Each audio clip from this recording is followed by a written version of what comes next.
you for listening to Fem Talk 89 FM. We are on air in Labasa, and it's time for another episode of this season of Radio with Pictures on My TV. Thanks to the support of UNDP's CAFE program, supported by the European Union, DFEDS and the International Women's Development Agency, as well as Oxfam. Thank you, Kini. In February 2014, Cabinet adopted the National Gender Policy. But how can we ensure that this is resourced, not only to respond to current priority programs, but also to ensure the cross-cutting issues of participation from local governance and local government to national forums, including Parliament? Coalitions such as the Fiji Women's Forum and the Fiji Young Women's Forum have been forging ahead since 2012 to support women's participation in the democratization process while also addressing barriers to political participation, whether it's social perceptions or very lived barriers such as infrastructure. To discuss access to and participation in decision-making, as well as their ideas for national development priorities, it's welcome to Lucille Chu. Lucille is a program assistant to FemLink Pacific here in Labasa, making sure, amongst other things, that FemTalk 89 FM Labasa is on air Mondays to Fridays from 10 a.m. to 2 p.m. We have Andi Makatalena, the president of the Nalemba Multiracial Women's Group, Eleanor Dimbera from the Kavungale Women's Group in Nangai, and Elisapedi Tauvekevua of the Bulileka Young Mothers and Women's Club. I'm going to start with you, Lucille. You've been part of the production of radio programs for almost 5 years now, producing programs with women and young women in their communities, documenting the stories of how women are leading in communities almost across Vanua level. What are you hearing about women and their contributions to the development of Vanua level? Thank you, Sharon. From documenting women's stories, most of them are saying that development are slow, and it's not because of the people that's doing the development here in the north. Most of them are talking about the resources. They need resources here in the north, like in order to fix the roads, or like what Sala was saying yesterday from the police department. They don't have resources. When there's crime in a community, we call for the police and they can't make it because they don't have vehicles. So resources is the main thing that's needed here. And how does this affect young women and older women in terms of this lack of resources? Are there specific issues of young women, for example, that aren't being addressed? As a young woman, I see that resources in places like tertiary institutes. I've went to FNU, and we don't have enough units here, or lecturers, or like lab things. So we'll have to travel, and that affects us in financial problems, because we'll have to go and look for a place to stay, and if we have to travel, traveling to Suva to do that. So in those areas for young women, it affects us a lot, especially also in unemployment. Like most of them have been through tertiary and all this, but there's no space for them for employment. Most of them just finish education and they go back to the villages because there's not enough employment here. And what does that mean for a young woman who lives in a remote village? I mean, you've got roots in Tawake. I mean, that's a very long distance from Labasa town. So how does life differ for young women, your family, in the village? Young women in the village, all you can look forward to is going out to the sea. You get food, or in order for you to sell so that you can earn some income, or you can either go and plant grog. But most of the women there usually just go out to the sea because grog is what the men do. but most of them do planting as well. And marketing is very hard on another side because we need people to come and buy from there. Because coming to Labasa is expensive. We have to hire the boat, which is about $50, and then coming in if we have to hire a van, it's $150, or by bus is $10. I know you spend quite a bit of time visiting the village and participating in village activities, Lucille. So I'm just wondering also in terms of decision making. You've been part of the Young Women's Forum, the Fiji Women's Forum type activities. You're part of, the empowerment of young people through the feminist movement. What are you seeing are the barriers for young women like yourselves to participate in decision making, to be heard? We heard earlier, the coastal communities are very concerned about climate change and rising sea levels, but the ideas that the women are raising are not being taken into account. I can say that the main barrier is the tradition or the culture, because in a Fijian setting or Fijian village, women are known to be at home or be in the kitchen, is what they say. But if you are able to be in the meeting, you don't have that front seat. You have to be at the back, and only the men will be able to speak. Even if you say something, they still dominate it. So that's why their voices are hardly heard.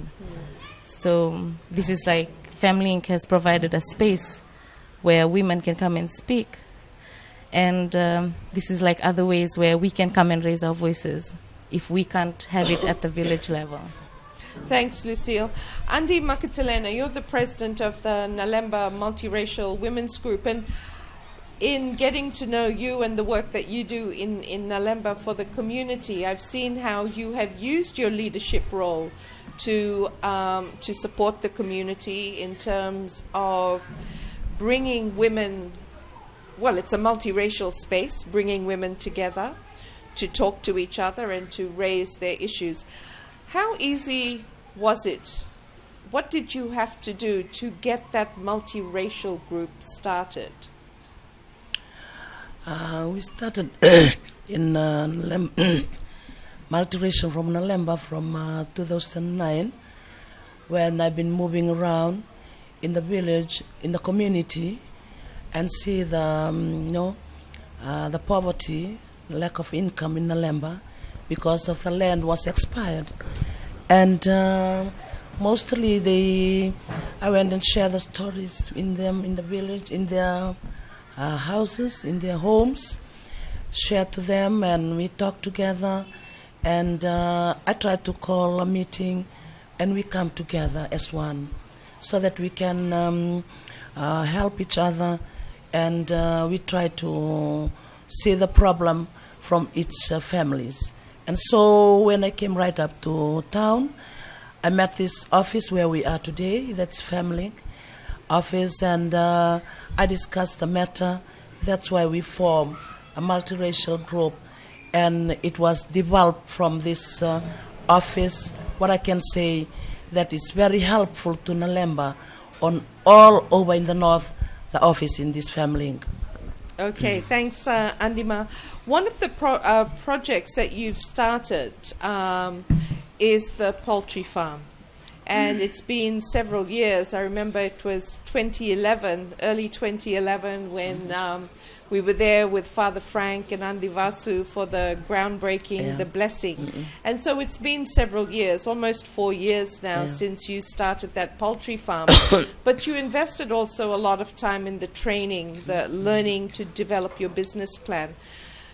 What are some of the lessons you have learned that you can share with other women or other communities in not just starting but managing income generating programs? What have you learned, apart from all the different chickens and the chicken feeds, but in terms of project management? I learned most of the things. Just like us, we are a multiracial group. We come from a different backgrounds and different culture. It's really hard to manage together to come as one. But I'm as a leader, I should respect others so that they can respect me. What I say, and they can listen to me. And I have to listen to them, what they brought up. Never mind, it's a hard word they told me. I have to listen to them so that I can break that place to become a good leader. And in terms of the poultry project, when you started out, you had ideas of building up the shed, buying the first stock of birds, and then starting the rearing so that you could get the eggs to sell. What have you learned in terms of poultry farming now, that if you were to go back to 2011, what would you do differently, if anything? Would you do anything differently? Would you want things to be different to make it easier? Thank you very much, Sharon. It's a good question to me. For the starting of, when I look back, it was really a big challenge to me that I have to manage the chicken and also the members of my group. So I have to work with them, and if we don't know each other, it will be showed up to the place when we come together, because it's very different. You say something, it's not come out. So we come from that place till now. I can say, Sharon, is a big change. That we come together as one. What I say, they listen. And also I have done that. I have to move to their homes and educate the men so that they know what we are doing. A lot of the time, the whole concept of women's cooperatives, women working together, you've raised that it does take a lot of time. You have to work with the community, the women, their husbands, their families, and then also manage the project. But how do you value that more? Do you think that's a good approach, or is it easier just to do single business on your own? It's value to me to approach to them, because if I have to do by my own, I think it's very hard. And approach to them, for one has to come to you. It will bring more than 10 women, because they will see which way, why he's going there, why he's with them, and they will see what is going on. And by this time in Nalemba, I can say it's really different. All the chicken are happy, and they are good, not like before. They just walk carelessly like that because they were not experienced by that. But now it's very good, and the chicken are happy, and all the departments, they come down and see the chicken. They are very happy about the product. So the project has worked. It has worked now. Despite all the challenges of the early days. Yes, Sharon. It's made a difference. Yeah, it's made a difference. You keep focused and you keep going. Yeah, thank you so much, Andi Makatelena. Eleanor, you're from the Kabungale Women's Group in Nangai, and one of the programs that the Women's Club started was that small oven. What have you learned in terms of that baking project that you could share with other women's groups? What are some of the lessons learned? Thank you, Sharon. From myself, I've been learned so much, because that's one way we can earn money, or that's our source of income. If we never do that, I think we will be sitting down whole day. I think that's a better source of income for us women in the community. The women also do mat weaving and other income generating programs, so that's your own project, huh? Yes. Does, with the poultry farm, when women work together, has it been easy to organize, or what are some of the challenges you faced in trying to organize together, and how have you overcome those challenges?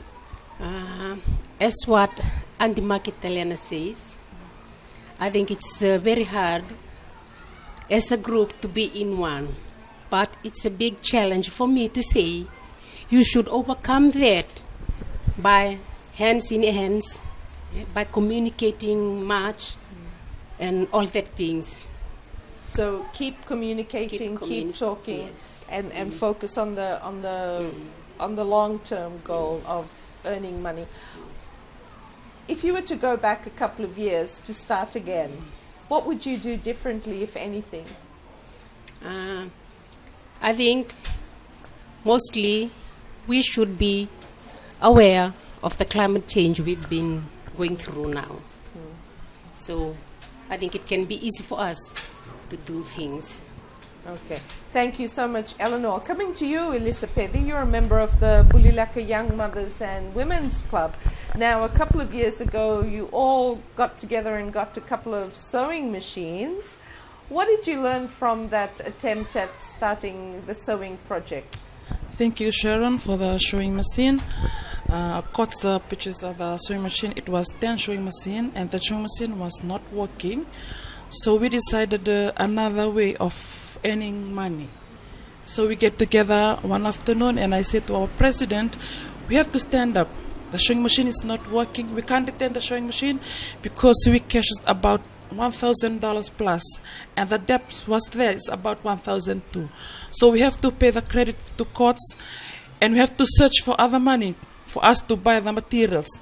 And no tailors was there to teach us for the sewing. So it was difficult for us to work together for the sewing machine. And we have to search for everything like materials and other things for the sewing. So if you were to go back a couple of years and you had another chance to think about whether you would go with a sewing project or another type of project, what would you do? I would choose another project because that's not the end of that project.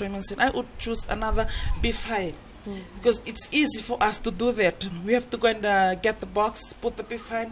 We don't have to feed them like it's dry season. We can let them like that. But in the if the thing get wet, then we have to feed the beef. The bees. So you would look at honey production as an option rather than sewing. Because do you think you had it's easier to manage and less overheads? Why are you trying to earn a living? You live in the village.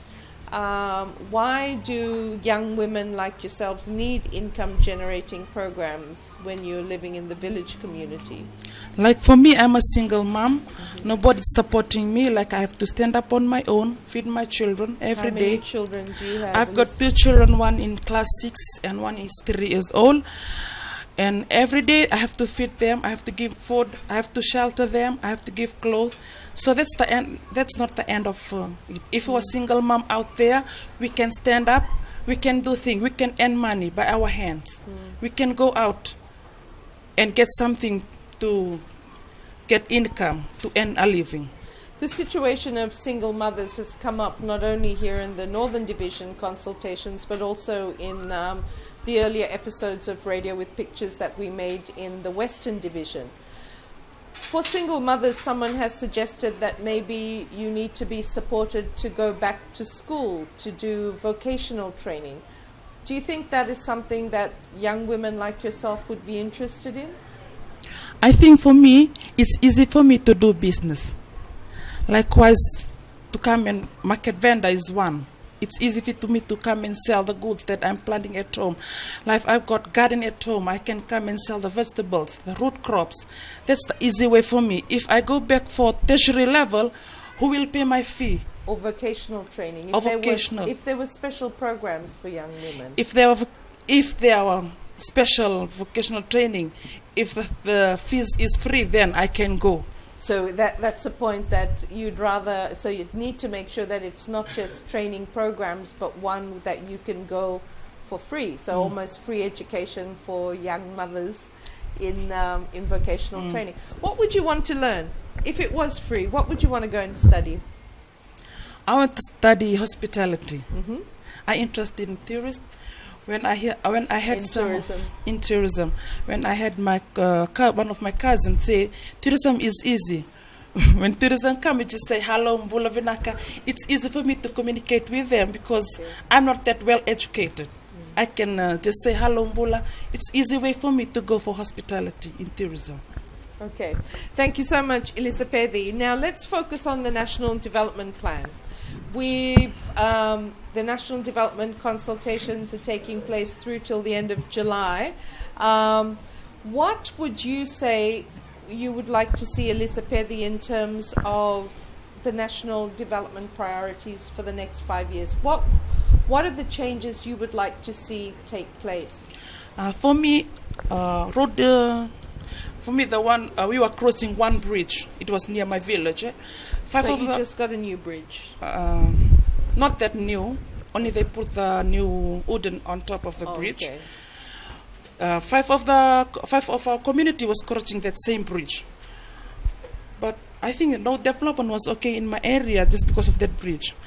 That bridge, the tax income too, or the income earner, the government workers was crossing that same bridge too. The sugarcane farmers was crossing that bridge too, and the farmers, they were searching their own way to bring their own vegetables, their root crops to sell in the market. It was hard for them to cross the bridge.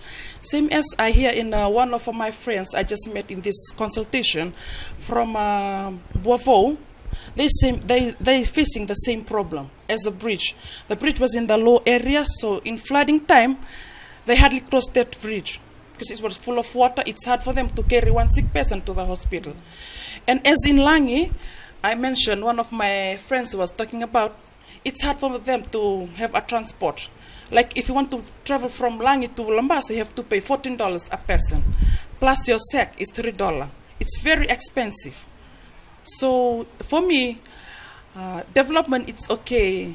It's not on time. We need on time. I think some of the resources they are lacking, so we have to wait for them. But the source of incomes in our area, it's going away. We can't get in source of incomes. We have to wait. We have to bring, after the bridge is built, then we have to bring our source of income to the market and sell them to earn money for our family, to feed back for our family. It's very hard for us. So there's some very basic infrastructure needs, not only in Bulileka, but in in many of the other communities, of which two you've just highlighted. Thank you, Elizabeth. Eleanor, for Nangai, we've heard about the need to improve drainage. There's a bit of a track road that sometimes the buses do make it to the village settlement, but if it's poor weather, you don't have that kind of access. What are the changes you would like to see within the next 5 years? Thank you, Sharon. As we are coming from different provinces, we're coming stay in Nangai for only one purpose, only education purpose. For me, when I sitting down at home, it really touched me because small children, it really affects them when they walking to school with wet clothes. That's of rising of sea level, having flooded because of poor drainage, and I think it may lead them to sickness. We imagine we are older, if we're going through that wet clothes during whole of the day, I think we'll get sick too. So for me, like in 20 years, if we can, or our community leader will develop that. Even Nangai, we are in urban, in town area, still we got no transport for school kids. For example, when there's heavy raining, there's no school bus for Nangai. Even from the day, they will be walking right home to the school, which different school they attend. But through that heavy rain, all that clothes will be wet. Some with different backgrounds, they can afford to buy the shoes. Some with no shoes, all wet, all the way. So I think from the 20 years, we can develop that. We can choose a leader to be good, to can develop that community. Thank you. Okay, thank you so much, Eleanor. Andi Magdalena, in your community, you've got a lot of cane farms. There's a lot of land there. And we were hearing earlier from one of your members, Sarita, a lot of the community groups, the women, their husbands only are seasonal workers. They're only cutting cane. And according to the sugarcane tribunal, we can go back to boosting sugarcane production if more people were productive in terms of the land use, in terms of reviving sugar industry. So as somebody that is a landowner and someone that's been involved in cane farming, how do you think in the next 5 years we could improve cane farming and agriculture in Fiji and in your community? Sharon, it's a good question. It's a deep question. It's happen normally in Labasa. As I'm a farmer in Nalemba, the development is very poor. We want to develop because without money, and it's very hard from the top, to listen to us. They just need the money. The government, they need the money, but they don't see where the money comes from. Like the mill is, they said they don't earn much. And because a lot of things has been coming down to us, it's very new to our farm, the farmers. Like the harvesting of cane. It's before it's 6 months, so everyone can afford to clear the farm, the cane, to the mills. And now it's like they are pushing us as their sons or what, forcing us to just 3 months to clear the farm. So harvesting's been reduced to 3 months. 3 months. By 3 months. By 3 months. And the cane farmers, most of them, they have very less income, $2 less, samely as in the community. And those who are on top, they don't see what is going on in the community. We are facing it. So that's the most lack of thing happening to us. And mostly, I can say that about the land issue, there's some talk is going on about the land which idle. It's really affecting us, like saying that, they are staying in the community, they can't work in the land, because there is some, in the land issue, some of the areas are there for the ownership before, and like the contracts, and when we want to renew the land, it should be cleared up for 2 or 3 years, and then it can be renewed. And they don't see what is the purpose of not receiving that land, never mind you are owner of the land, because the lack of economic, lack of money. And for the time, 20 years' time, we know that women will stand up to harvest and cultivate so that we can receive 500 tons and more. And do you think more women should be consulted in terms of some of these decisions that are being made in terms of cane farming or land use? Yeah, it's very important, Sharon. What we can see that most of the women's are educated well there in the community. And what I can say that being, as I'm a leader from Nalemba Multiracial Women's Group, for this office where we are today, it empowered us a lot. It educated us a lot.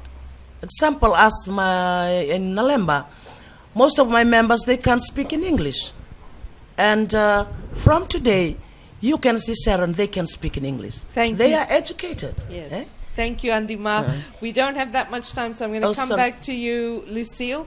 In terms of a 5-year solution, you hear the stories regularly as you put the station to air, during weekdays. You're going out into the community with the tape recorder. What are the changes you want to see as a young woman who lives in the Northern Division within the 5 years? What are the changes that need to happen? Thank you, Sharon. Firstly, as a young woman, I believe that we should have more resources here in the North, especially with tertiary education, in employment as well, to have more lecturers rather than the internet classes, and also with the different causes, because I may be interested in something, but it's not here, so I'll have to look for some other way or something else to do. if there is more resources within the next 5 years, we may have better leaders, I can say, because through education, and if the employment is there for us, we will also have experience, which matters too, because people need experience in order to move forward. So if we have the resources, So let's invest in the Yeah. education here for the young people of the North. education and the employment as well. Okay. Thank you so much. Lucille Chute, Program Assistant to FemLink Pacific in Labasa. Andy Makatalena, the President of the Nalemba Multiracial Women's Group. Eleanor Ndimbera from the Kabungale Women's Group in Nangai. And Elisapedi Tauke Vua from the Bulileka Women's Young Mothers and Women's Club. Wrapping up this edition of Radio with Pictures here in the Northern Division. From next week, Radio with Pictures moves to the Central Division. I look forward to your company. In the meantime, it's back to you, Kini. Thank you, Sharon. And we'll be back the same time next week for another new episode of Radio with Pictures. And don't forget to tune in to Fem Talk 89 FM Suva if you're living in the Nabu and Nausori corridor, or Fem Talk 89 FM Lambasa on air from 10 a.m. to 2 p.m. weekdays in Lambasa town.